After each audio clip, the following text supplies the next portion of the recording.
कोई 5 लाख रुपया लगाया दुकान बंद हो गया, कोई 10 लाख रुपया लगाया दुकान हो गया बंद, कोई 2 लाख रुपया लगाया दुकान हो गया बंद। दुकान क्यों बंद हो गया?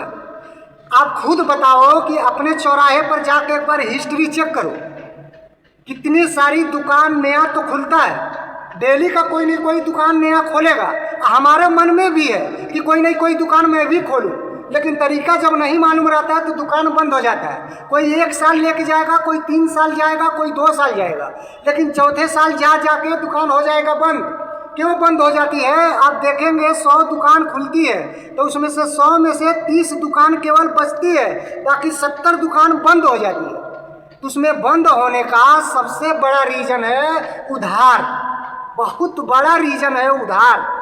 कि दुकानदार दुकान तो शुरू में खोलेंगे, अच्छा चलेगा, उद्घाटन भी करेंगे, सब कुछ दुकान में अच्छा होगा, 10, 5 लाख 20 लाख रुपया अपने हिसाब से उसमें पूंजी भी लगाएंगे, लेकिन 2 साल 3 साल जाते जाते दुकान बंद हो जाता है, क्योंकि वो लोग उधार देना शुरू कर देते हैं। आप कैश में काम करो, कैश में 1 रुपया किसी को भी मत उधार दो। अगर उधार दोगे तो कस्टमर कम होंगे, डेली आपका कस्टमर कम होंगे।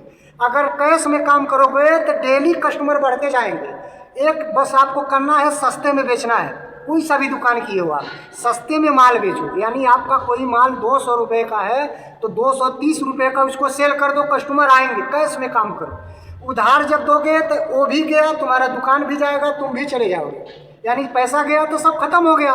तो पूंजी इसी वजह से दुकान में ख़त्म हो जा रही है, केवल उधार देके। और सिटी वाले दुकानदार क्यों आ गए हैं? उनका रीज़न है, वो उधार नहीं देंगे, वो एक रेट का दुकान खोले बैठे हैं कि 199 आपको देना है तो आपको 199 देना ही होगा, तभी आपको सामान मिलेगा।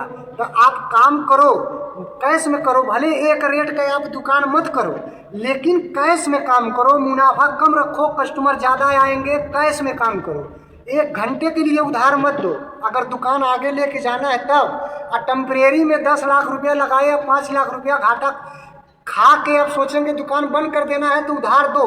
मैं यही बोलूँगा कि उधार आपको 1 रुपया नहीं देना है, जो भी काम करना है कैश में काम करो। आप कैश में काम करोगे तो गारंटी मैं देता हूँ आपका दुकान नीचे नहीं जाएगा, ऊपर ही जाएगा, चाहे जितना भी ऊपर आप लेके चले जाओ मेहनत करके।